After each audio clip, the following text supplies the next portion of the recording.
அதற்கு 4 ஜீவன்களும் ஆமென் என்று சொல்லின. 24 மூப்பர்களும் வணக்கமாய் விழுந்து சதா காலங்களிலும் உயிரோடு இருக்கிறவரை தொழுது கொண்டார்கள். சதா காலங்களிலும் உயிரோடு இருக்கிறவரை தொழுது கொண்டார்கள். இது எங்கே நடக்கிறது? பரலோகத்தில் நடந்து கொண்டிருக்கிறது. பூமியிலே உயிரோடு கூட இயேசு கிறிஸ்து எழுந்ததை சீஷர்கள் கண்டார்கள்.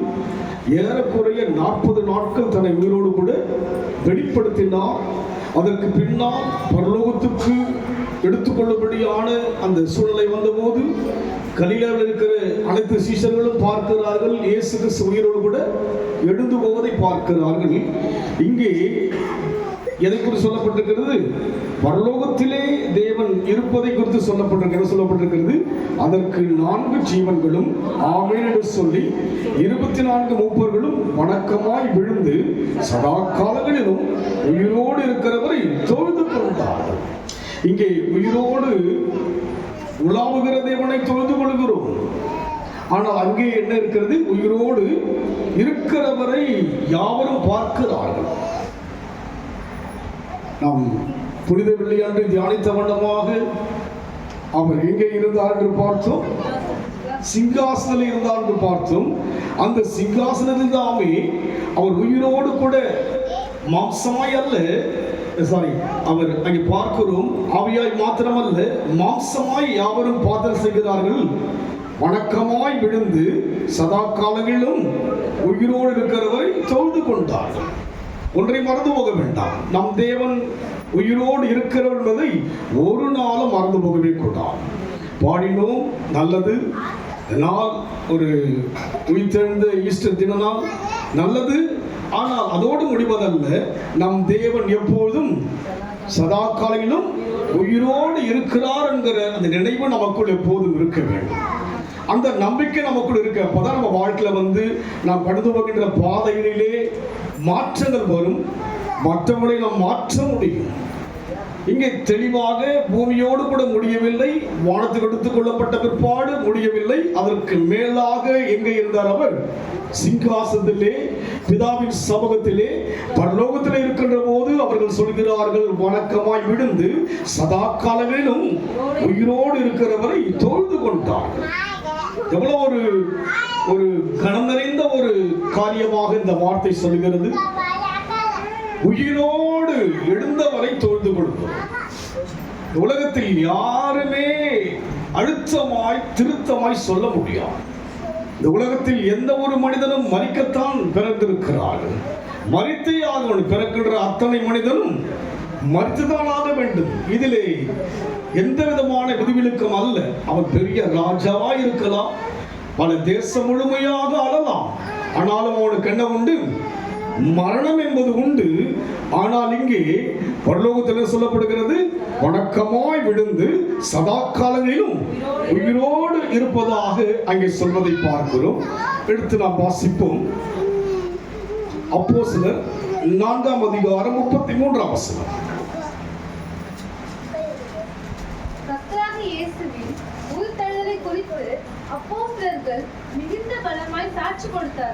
அவர் உயிரோடு கூட இருப்பதாக அங்கே வணக்கமாய் செய்தவர்கள் சகலமும் விழுந்து தொழுது கொண்டார்கள்.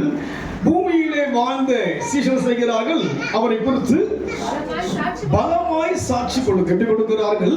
பலமாய் இன்றைக்கு நாம் சாட்சி கொடுக்கிறோமா? சாட்சியாக வாழ்கிறோமா? யோசித்து பாருங்கள். சாட்சி கொடுக்கிறோமா? இந்த கணவர் சாட்சி சொன்னாங்க, உயிரோடு இருந்தபடினால்தான் உங்களுக்கு அற்புதம் நடந்தது.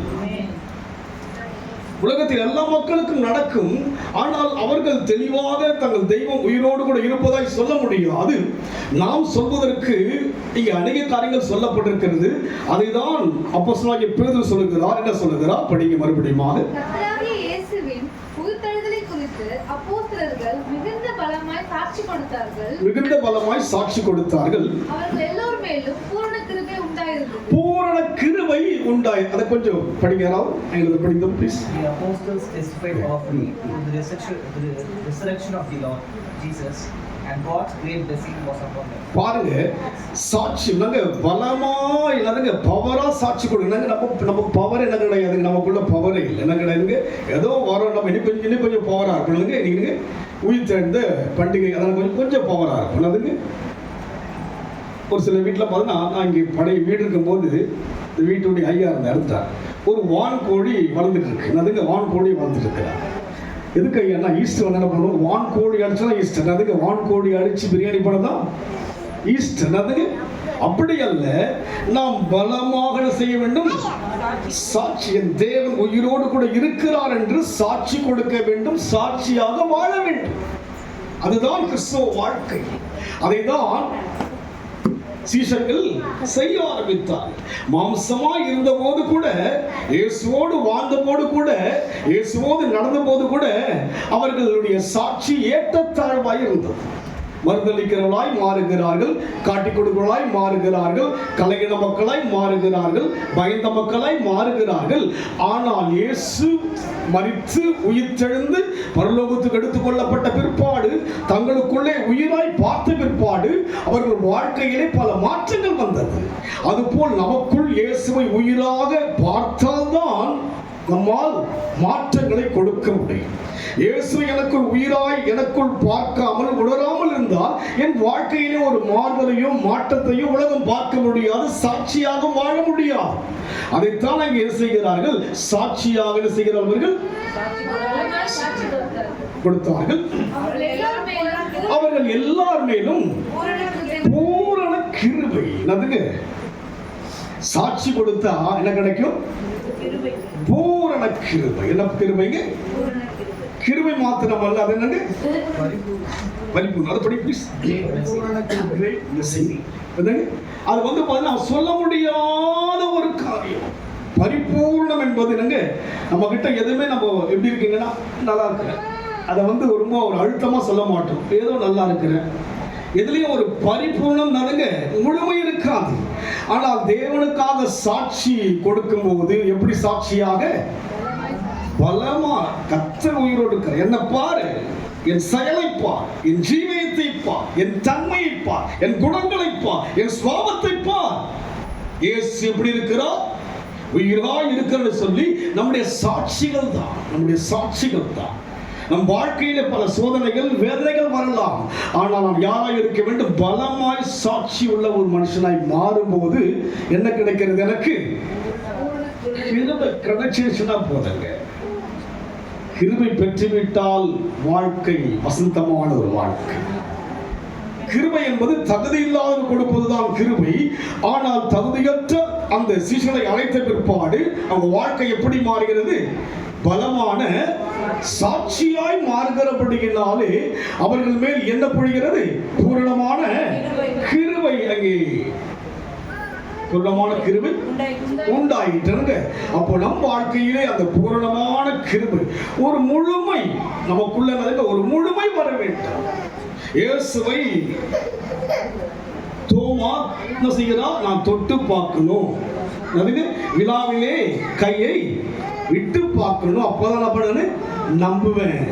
அப்படி அல்ல, நான் எனக்குள்ளே தேவனை பூரணமாய் பார்க்க வேண்டும், எனக்குள்ளே என் இயேசுவை முழுமையாய் பார்க்க வேண்டும். என் வாழ்க்கையின் ஆரம்ப நாட்களிலே அவரை பார்க்க என்னை ஒப்பு கொடுத்தேன். வறுமையான காலங்கள், சோதனையான காலங்கள், வேதனையான காலங்கள் இருந்த போதிலும் கூட பலமாய் அவருக்கு சாட்சிய வாழ முயற்சி செய்தேன். அந்த முயற்சி தான் இங்கே உங்கள் மத்தியில் இருக்க வைத்திருக்கிறது. இந்த நடுவில் எவ்வளவு தடுமாற்றமான வாழ்க்கை, எவ்வளவு வேதனையான பாதையெல்லாம் கடந்து வந்து சொல்லி யாருக்கு தெரியும், என் இயேசுவுக்கு தான் தெரியும். ஆனால் இதுவரைக்கும் என் இயேசுவை விட்டு நான் வெளியே போனது கிடையாது. சாட்சியாக வாழ, விழுந்தாலும் எழுந்திருப்பேன், தோற்றாலும் ஜெயித்திடுவேன். அதுதான் சாட்சி. சாட்சி கிறிஸ்துவம் என்பது இன்றைக்கு பண்டிகை. எல்லோரும் உலகம் முழுமையாக கிறிஸ்துவனை பார்ப்பாங்க. என்ன பண்ணுவாங்க, என்ன சொல்லுவாங்க, அவருடைய தேவன் உயிர்த்தெழுந்தார், ஈஸ்டர் திருநாள். அதுவல்ல சாட்சி. என் வாழ்விலே பலவீனத்திலே பலமான சாட்சி, வெட்கத்திலே பலமான சாட்சி, துக்கத்திலே பலமான சாட்சி, துயரத்திலே பலமான சாட்சி, அவமானத்திலே பலமான சாட்சி வந்தால் கிருபை என்ன செய்கிறது? பூரண கிருபை வருகிறது. கிருபை வந்து விட்டால், தகுதியற்ற கிருபை வந்து விட்டால் எதையும் நடப்பட முடியும், மேற்கொண்டு போயிட்டே இருக்க முடியும். வலி, வேதனை, அவமானம் என்னெல்லாம் சந்திச்சிருக்கு, இல்லாமலே போக முடியாத காரியம் எல்லாம் எனக்கு நடந்தது. இருந்திருக்க மாட்டேன். ஒரு கிறிஸ்மஸ் ட்ரீ ஒன்று வச்சுருந்தேன். அது வீடு மாற்றம் நான் பண்ணிட்டு அதை வந்து என்னுடைய மூத்த சகோதரிக்கு அதை கொடுத்துட்டு, இப்போ பார்த்தீங்கன்னா மர அளவில் வளர்ந்துருச்சு, அதுக்கு பெருசாக வந்துருச்சு. அதை கொடுக்கும்போது நான் சொன்னேன், இந்த மரம் ஒன்றா இருக்கும், நான் இருக்க மாட்டேனுங்கிற சூழ்நிலைக்குள் அந்த நாட்கள் நான் தள்ளப்பட்டேன். நான் சாட்சி இழந்திருந்தால் கிருபை இன்றைக்கு என்னை நிற்க வைத்திருக்காது. நான் சொன்னேன், அந்த நாட்களின் நிலைமை அவமானத்துக்குள்ளாக, நிந்தனைக்குள்ளாக, வேதனைக்குள்ளாக, வெட்கத்துக்குள்ளாக என்னை துரத்தினது. நான் ஓடி இருந்தால் இங்கே சாட்சியா இருந்திருக்க முடியாது. பலமான சாட்சி. அநேக ஊழியத்தின் ஆரம்ப காலங்களில் வந்து புயல் காற்று வீசுவது போல சனிக்கிழமை அன்னைக்கு என்னுடைய நிலைமை இருக்கும். அடுத்த நாள் நான் வந்து சபையிலே ஒரு சொற்ப மக்களோடு கூட பேசினாலும் கூட எனக்குள் இருக்கிற வருத்தத்தை யாராலும் பார்க்க முடியாது. தேவனுடைய வார்த்தை மாத்திரம்தான் அங்கே சொல்ல முடியும். இப்படி பல வருஷங்கள் கடந்து வந்திருக்கிறேன். இந்த இடத்துக்கு சுலபமா வரல, சூழ்ச்சி செய்தெல்லாம் வர முடியாது, சூது செய்து வர முடியாது. இந்த இடத்திற்கு நான் கர்த்தரனை பார்க்கிறான். அவமானத்தில், நிந்தனையில் பலமான ஒரு சாட்சியை தேவன் உருவாக்க அழைத்தபடியினால் தான் இன்றைக்கு இந்த இடத்துக்கு நான் இருக்கிறேன். வேற எதுவும் கிடையாது, தகுதி கிடையாது. சாட்சி அவ்வளவு சாட்சியா வாழ என்ன வந்தாலும் தேவனுக்காக சாட்சி. கிருபை, ஒரு கிருபை நமக்கு கிடைத்து விட்டால், மரியாளுக்கு கிருபை கிடைத்தது, கன்னியாய் அவர்கள் செய்த இயேசுவை பெற்றெடுத்தார்கள். அதுதான் கிருபை. உங்கள் வாழ்க்கையில் கூட கிருபை வேண்டும் என்று சொன்னால் நாம் எப்படி இருக்க வேண்டும்? பலமான சாட்சியா இருக்க வேண்டும். இன்னொரு வசனம் வாசிங்க. அப்போஸ்தலர் 4:10 வாசித்தீங்களா? உங்களால் சிலுவையில் அறையப்பட்டவரும் தேவனால் மரித்தோருக்கு எழுப்பப்பட்டவருமாய் இருக்கிற நசரேயனாகிய இயேசு கிறிஸ்துவின் நாமத்தினாலேயே இவன் உங்களுக்கு முன்பாக சொஸ்தமாய் நிற்கிறான் என்று. பாருங்க, உங்களால் சிலுவையிலே அறையப்பட்டு தேவனால் மரித்தோரிலிருந்து எழுப்பப்பட்டாருங்க. அவர் தெளிவா, உங்களால் சிலுவையில் அறையப்பட்டவர், உங்களால் பிதாவினால் எழுப்பப்பட்டவர் நிமித்தமாக. ஆமா, இன்றைக்கு எவ்வளோ பெருமைக்கல்ல நான் சதித்த எவ்வளோ மக்களுக்கு தேவன் சுகத்தை கொடுத்திருக்கிறான். கேன்சர் வியாதி இருந்த மக்களுக்கெல்லாம் தேவன் சுகத்தை கொடுத்திருக்கிறான். திருமணமாகி பல வருஷமாய் குழந்தை இல்லாத குடும்பத்தில் எல்லாம் குழந்தைகளை கொடுத்து நான் என்னுடைய ஊழிய பாதையிலே நான் கடந்து வந்த அந்த பாதையில எவ்வளவோ அற்புதங்களை செய்திருக்கிறார். காரணம் என்ன? உயிர்த்தெழுந்தவர் இருந்தபடினால்தான் இத்தனை அற்புதங்கள் நடந்தது. அவங்களுக்கு அதெல்லாம் அதிகமாக சொல்ல மாட்டேன். என் வாழ்க்கையிலே தனிப்பட்ட முறையில் எவ்வளவோ சம்பவங்கள் நடந்திருக்கிறது. அதை ஒரு சிலது தான் சொல்ல முடியும் தவிர தேவன் உணர்த்தாவிட்டால் எதையும் சொல்லவே, உணர்த்தினால்தான் சொல்லுவேன். நான் இன்றைக்கு இந்த உயிர்த்தெழுந்த நாளிலே பலமாய் சாட்சியா இருந்தபடினால்தான் கிருபை இங்கே நிற்க வைத்திருக்கிறது. என்கிட்ட என்ன தகுதி என்று சொல்லுங்க பார்க்கலாம். படிப்புக்குரிய தகுதியும் கிடையாது, எந்த பணத்துக்குரிய தகுதியும் கிடையாது. பூரண கிருபை இன்றைக்கு உங்கள் மத்தியில் பேச வைத்திருக்கிறது. பூரண கிருபை அநேக தேவ ஜனங்களுக்கு ஆசீர்வாதமாய் நடத்தி கொண்டு வரும். காரணம் என்ன? அன்றைக்கு பலமான ஒரு சாட்சி. நீங்கள் சந்திக்கின்ற அத்தனையும் சந்தித்திருக்கிறேன்.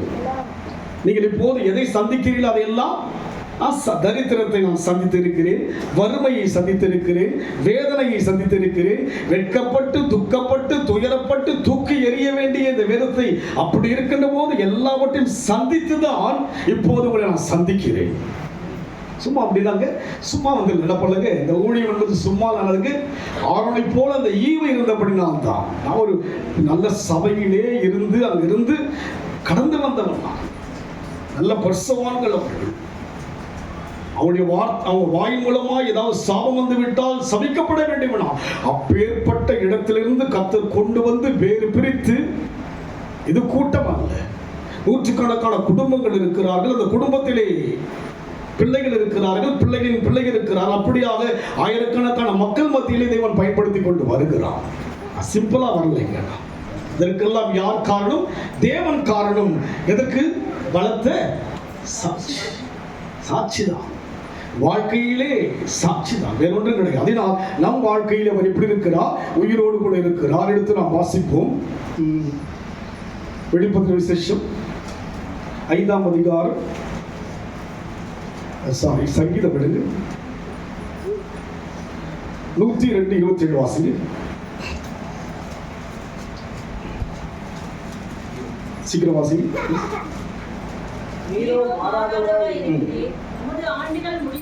பாருங்கள், உயிர் சேர்ந்தவர் யாராய் இருக்கிறார்? நீரோ மாறாதவராய் இருக்கிறீர். என் வாழ்க்கையில எவ்வளவோ மாறுதலான மனுஷர் எல்லாம் சந்தித்திருக்கிறது. நீரோ அன்றைக்கு என்னை ரட்சித்த போது 24 வயதிலே சந்தித்த போது எப்படி இருந்தாரோ இந்த நிமிடத்திலும் இயேசு அப்படித்தான் இருக்கிறார். அதனால்தான் ஓட முடிகிறது. ஒருவேளை நான் சந்தித்த மனுஷனுடைய மாற்றங்கள் மூலமாக நான் இயேசுவை பார்த்திருந்தால் விலகி ஓடி மரித்து கூட போயிருப்பேன். நீரோ எப்படி இருக்கிறீர்? மாறாதவராய் இருக்கிறீர். நீங்கள் சந்தித்த நாள் முதல் இதுவரைக்கும் தேவன் யாராய் இருக்கிறார்? மாறாதவராய் இருப்பதினால்தான் கிருபையை பெற முடிந்தது. என் குறையை தேவன் யோசித்திருந்தால், என் குற்றத்தை தேவன் சிந்தித்திருந்தால் நான் இங்கே நின்றிருக்க முடியாது. அவருக்கு தெரிகிறது. என் வாழ்க்கை பயணத்திலே என்னை மீட்டெடுத்த, என்னை ரட்சித்த தேவனுக்கு தெரிகிறது என் நிலைமை என்னவென்று சொல்லி.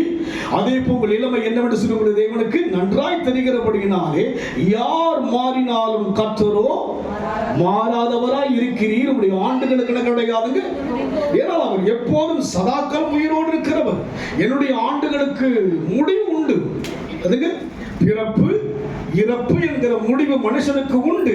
அவரோ முடிவில்லாதவர். அவருடைய ஆண்டுகளுக்கும் முடிவே கிடையாது. முடிவே கிடையாதுங்க. இந்த உலகத்தில் எல்லாவற்றுக்கும் முடிவு இருக்கிறது. நம்முடைய ஆண்டுகளுக்கு முடிவில்லை. படிங்க.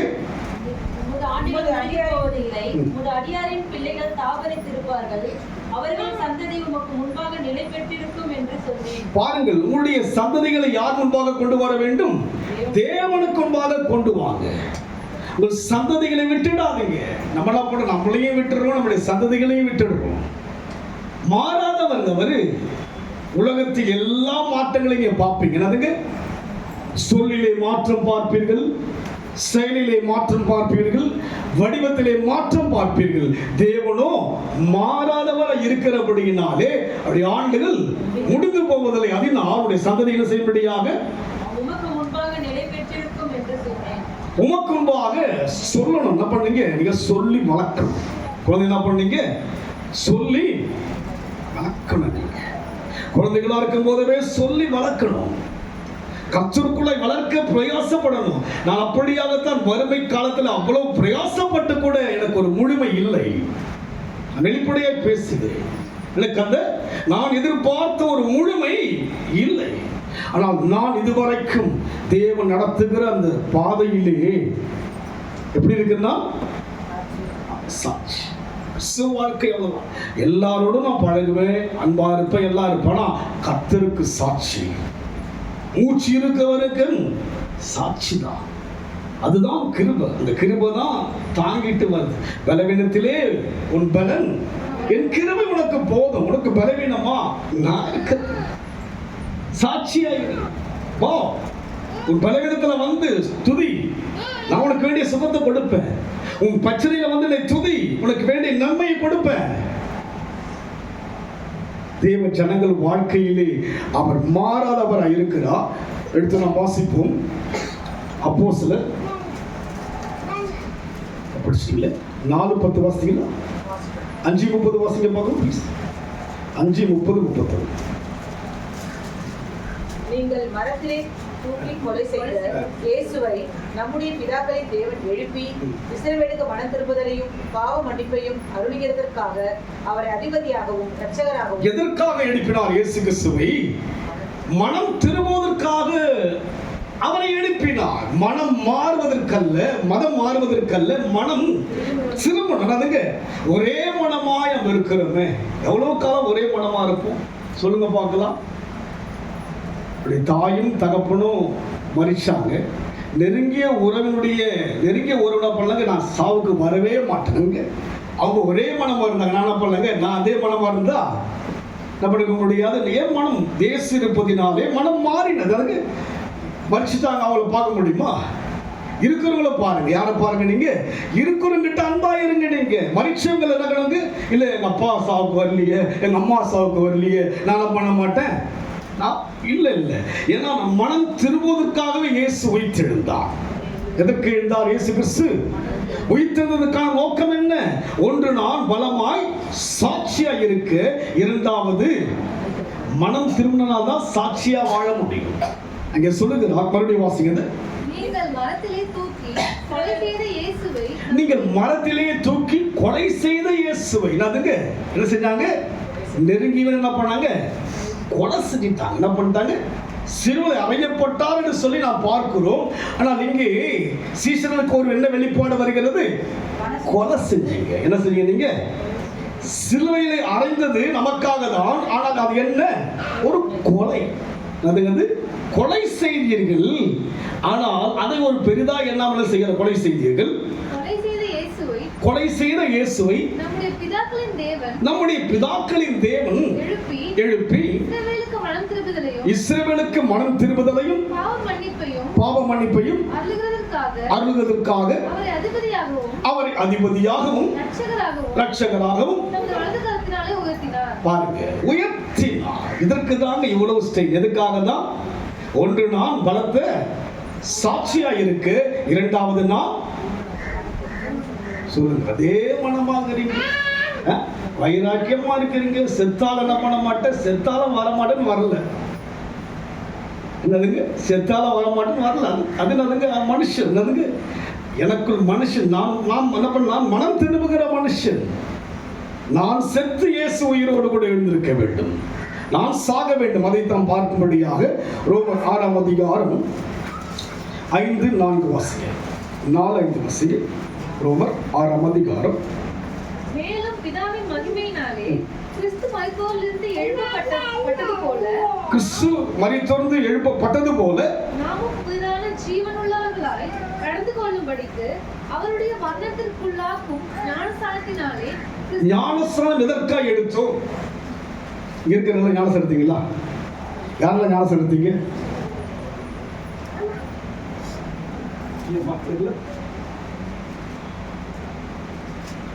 எடுத்திருக்கீங்களா? எதுக்கு எடுத்தீங்க?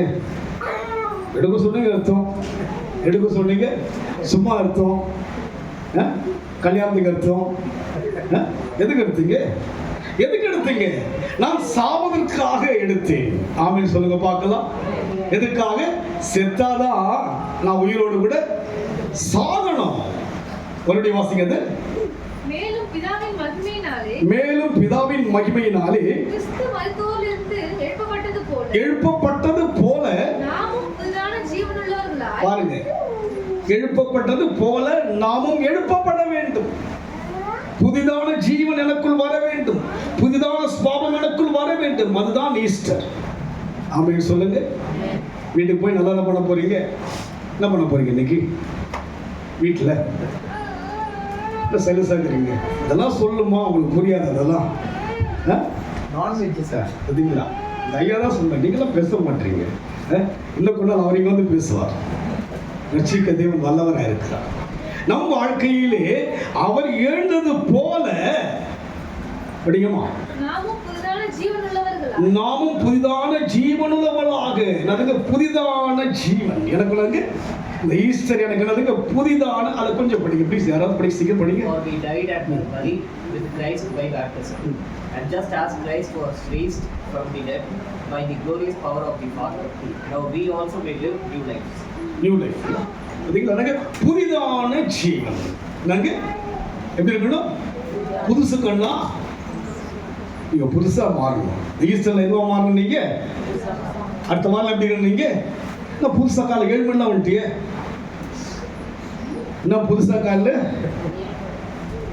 அதுதாங்க புதுசு. சொல்லுங்க பார்க்கலாம். அதிசயம் என்ன இருந்துங்க? அதுதாங்க அதிசயம். ரெட்டிசன் வந்து நான் சகோதரி உண்மையாக அந்த பாதிப்பு வந்து நான் எவ்வளோ பேரை பார்த்துருக்கிறேன். ஆனால் அந்த அம்மா கிட்ட போனால் அவங்க அவங்க நான் அறியாம ஒரு வேகமா செயல்படுவாங்க. கடவுளுக்கு என்ன பண்ணுவாங்க, நான் போனேன்னா அவ்வளோ ஒரு சுறுசுறுப்பாக அதை பண்ணுவாங்க இதை பண்ணுவாங்க. நான் யோசிப்பேன் என்று சொன்னால் நம் தேவன் நம் வாழ்விலே சுகத்தை யோசித்தேன். என்னுடைய வீட்டுக்கு எதிரிலே இருக்கிறாங்க, நல்ல சாஃப்ட்வேரில் ஒர்க் பண்ணுறவங்க. இந்த காரை வாங்கினாங்க, 3 வருஷமா காரில் ஏறலாம். புது கார் வாங்கி என்ன பண்ணுங்க, ஏற முடியாமல் என்ன பண்ணுறாங்க, ஒரு கை ஒரு கால் விளங்க முடியல. கிறிஸ்துவை ஏற்றுக்கொண்டபடினாலே அவளுக்கு தேவன் சுகத்தை கொடுத்தார். ஏற்ற வேளையில் மகள் வீட்டுக்கு வந்தாங்க, ஏற்ற ஒரு வைத்தியரை கண்டாங்க. உண்மையா முடியாதுங்க. நான் யோசிச்சேன், இது போல பலரை நான் பார்த்திருக்கிறேன். அதனால் நம் வாழ்க்கையிலே தேவன் நமக்கு எல்லாவற்றையும் கொடுக்க வல்லமையுள்ளவராக இருக்கிறார். என் ஜீவன் எதுவாய் மாற வேண்டும், புதிய ஒரு வாழ்க்கை வரணும். இப்படியே என்ன பண்ணக்கூடாதுங்க. இப்போ ஈஸ்டர் வேலை சொன்னீங்களா, ஈஸ்டருக்கு எல்லாம் பண்ணுனீங்களா, புதுசா என்னங்க எப்படி இருக்கணும், நீங்க எப்படி இருக்கணும்? ஆமா, நான் சொன்னா புதுசா 7 மணிக்கெல்லாம் வந்துடுறேன், புதுசா 6:45 வந்துட்ட, நீ எத்தனை மணி வந்துட்ட? நீங்க புதுசா மாறினீங்கன்னா உங்களுக்காக கர்த்தர் புதிய காரியங்களை செய்வாங்க. நீங்க புதுமையானா உங்களுக்கு எல்லாம் புதுமையா வரங்க. ஆமென் சொல்லுங்க பார்க்கலாம். உங்களுக்கு எல்லாம் எப்படி வரங்க, எல்லாம் ஒரு புதுமையா ஒரு வித்தியாசமா வரும் நம்ம வாழ்க்கையில். தேவன் செய்ய 5 வாசிங்களா.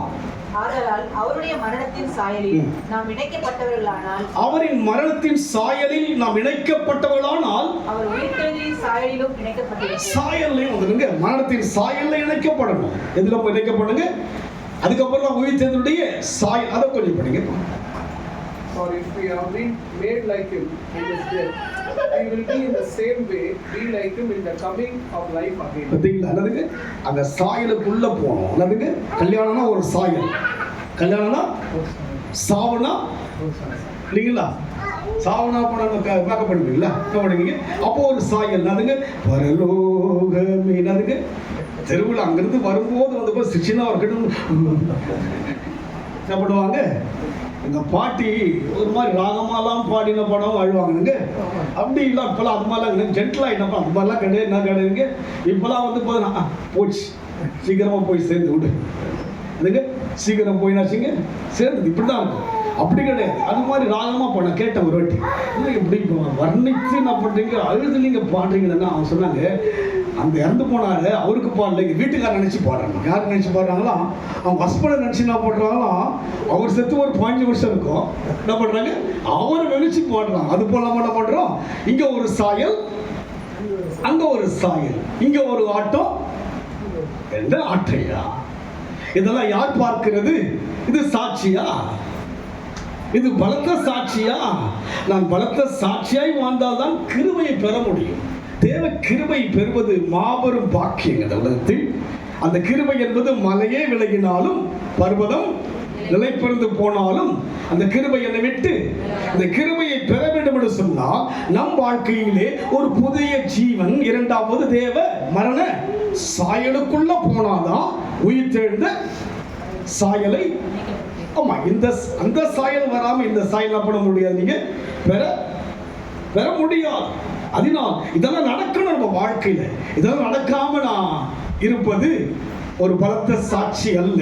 அது கிறிஸ்தவ மதம், அது கிறிஸ்தவ மதம் ஒரு பெண்டிகாஸ்ங்கிற ஒரு அனுபவம், அவ்வளவுதான். இந்த அனுபவங்கள் என் வாழ்க்கையில் வர வேண்டும். என்ன வர வேண்டும், முதலாவது என்ன பார்த்தோம், பலத்த சாட்சி என்று பார்த்தோம். இரண்டாவது அதுதான் கிருபை என்பது ஒன்று சாட்சி, அதுக்கப்புறம் தான் பூரண கிருபை வருதுங்களா. ஒன்று பலத்த சாட்சி, இரண்டாவது மனம் திரும்புதல், மூன்றாவது புதிதான ஜீவன், நான்காவது இணைக்கப்பட்ட. எதில் இணைக்கப்படணும், மரணத்துக்குள் இணைக்கப்படணும். மரணம் என்பது வேதனை, மரணம் என்பது வேதனைக்குள்ள போகணும்.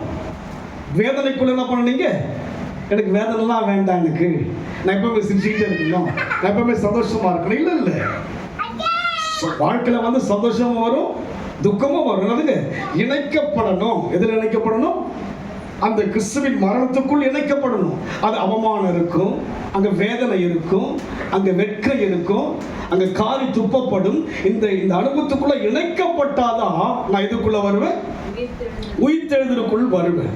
அப்பதான் எனக்குள்ள உயிர்த்த தேவனை ஆராதிக்க முடியும். உயிரோடு எழுந்தவரே உறவாட வந்தவரே உம்மை பார்க்கிறேன், என்னில் உம்மை பார்க்கிறேன். உண்மையாகவே வருஷங்கள் போக போக அவருடைய அனுபவங்கள் எனக்குள்ள பார்த்தீங்கன்னா அவரை பாட நல்லதுங்க. இது வரைக்கும் நான் பார்த்தீங்கன்னா பிரசங்கம் பண்ணிட்டு துதிச்சுக்கிட்டு அநேக பாடல்களை என்ன பண்ண மற்றவருடைய பாடலை பாடினேன். இப்போ பாட சொல்லுகிறதா, நீ என்னை உணர்கிறாய் அல்லவா, அந்த உணர்வை பாடல் மூலமாக வெளிப்படுத்து. இன்னும் கொஞ்சம் நாங்க நான் சொல்லிட்டேன், ஒரு 100 பாடலாவது என்ன பண்ணான்னு நான் பாடி என்னதுங்க, ஒரு 100 பாடலாவது ஒரு 15 பாட்டு என்ன பண்ணி பாடிட்டேன். அதுக்கு என்னுடைய டோன் வராதால நிறைய பேர் யோசிக்கிறாங்க. எனக்கு நகடையாதுங்க, அவர் நாம மைப்பட வேண்டும். ஒரு 25 வருஷம் பாடுங்க என்ன பண்ணுங்க, நான் பாடின நீங்க சொல்ல மாட்டீங்க, பாடுங்க என்ன பண்ணுவீங்க, பாடுவீங்க என்ன பண்ணுவீங்க.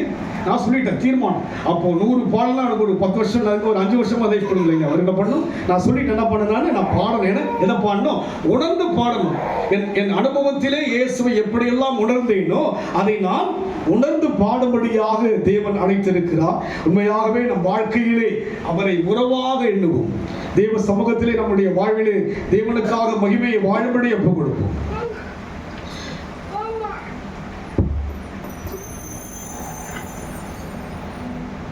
உயிரோடு எழுந்தவரே,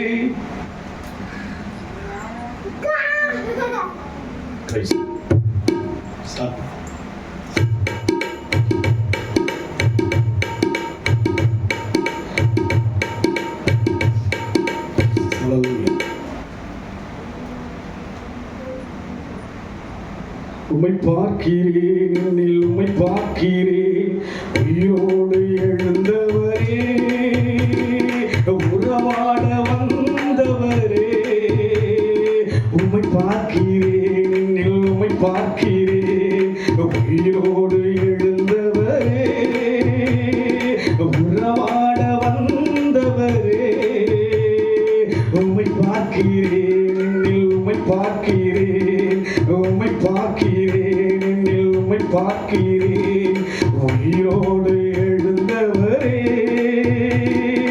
உறவாட வந்தவரே, உம்மை பார்க்கிறேன், என்னில் உம்மை பார்க்கிறேன்.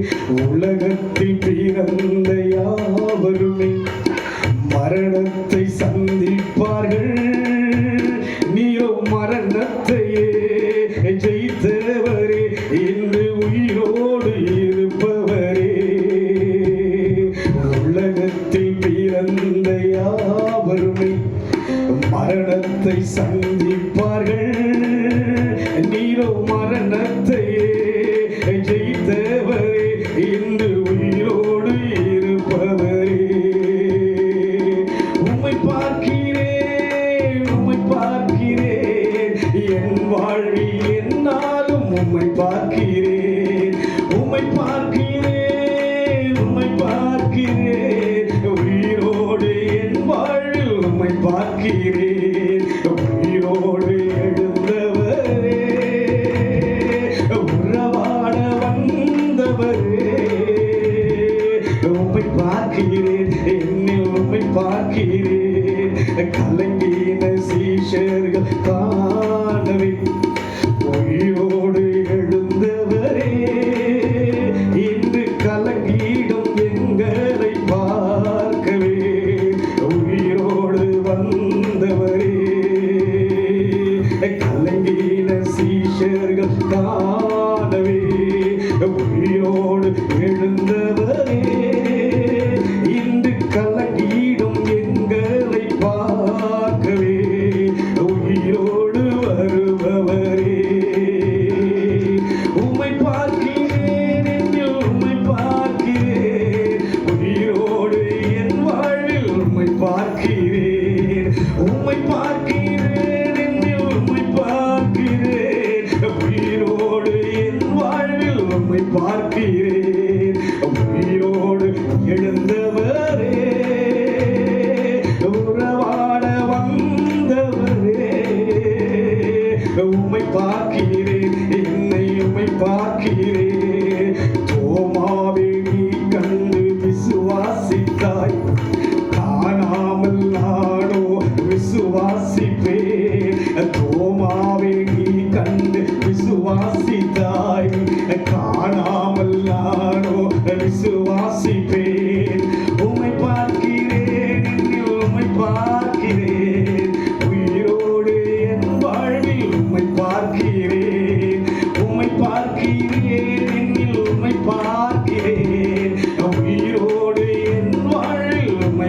பார்க்கிறேன். உயிரோடு எழுந்தவரே, உறவாட வந்தவரே, உம்மை பார்க்கிறேன், என்னில் உம்மை பார்க்கிறேன். உயிரோடு எழுந்தவரே, உறவாட வந்தவரே, உம்மை பார்க்கிறேன், என்னில் உம்மை பார்க்கிறேன். உம்மை பார்க்கிறேன், என்னில் உம்மை பார்க்கிறேன். பலத்த சாட்சியாய் நாம் யாவரும் கண்களை மூடி கர்த்தரை நோக்கி பார்ப்போம். பலத்த சாட்சி வேண்டும். இந்த உயிர்த்தெழுந்த நாளிலே எனக்குள்ளே உம்மை பார்க்கிறேன், எனக்குள்ளே உம்மை பார்க்கிறேன். உம்மை பார்த்த நான் சமுதாயத்தில், சபையில், உறவின் மத்தியில் சாட்சியாய் வாழ ஆண்டவரே உம்முடைய மரண சாயலுக்குள் கடந்து வரும்பொழுது உயிர் தெழுதல் ஐயா, மரணம், வேதனை, வேதனை, சோதனை எல்லாவற்றிலும் ஆண்டவரே நாங்கள் தேவனை பிரதிபலிக்க வேண்டும் அப்பா. ஆண்டவரே அந்த மரணத்துக்கு முன்னால் அவமானத்தை பார்த்தீங்க, வேதனையை பார்த்தீங்க, நிந்தனையை பார்த்தீங்க, எவ்வளோ சமூகத்தை பார்த்தீங்க. இணைந்தபடினால் தான் உயிர் தெழுந்தீங்க. அதுபோல் என் வாழ்க்கையில் கூட இந்த அனுபவம் எல்லாம் வர வேண்டும் ஐயா. எதையும் ஏற்றுக்கொள்கிற பக்குவம், எதையும் ஆண்டவரே தேவனுக்காக விட்டு கொடுக்கிற தன்மையெல்லாம் என் வாழ்க்கையில் வருகின்ற போது, உயிர்த்தெழுதல் சாயல் வரும்போது உம்மை பார்ப்பேன். உம்மை நான் எனக்குள்ளே பார்ப்பேன்.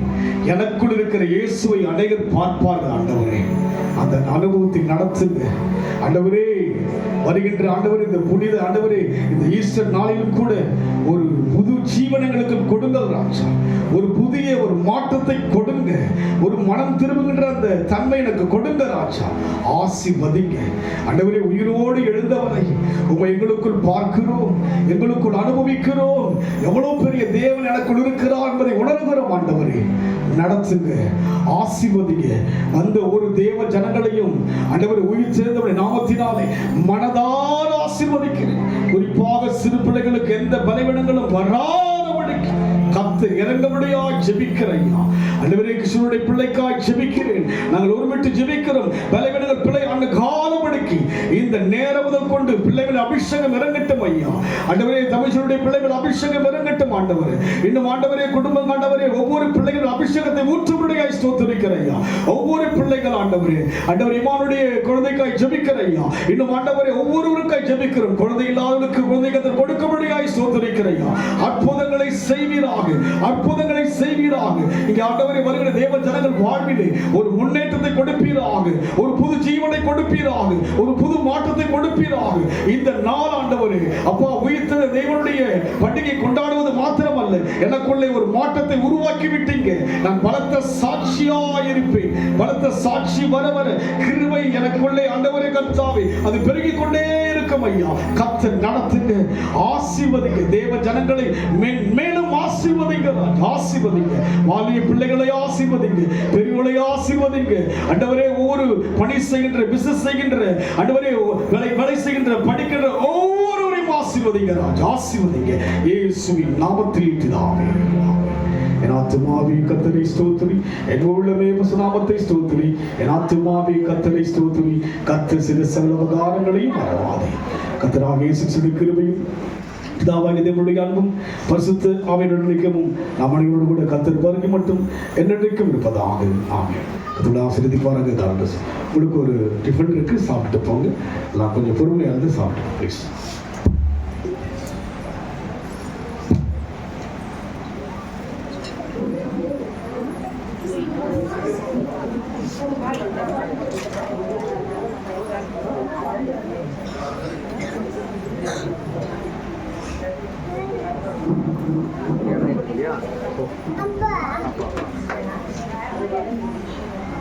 Yeah.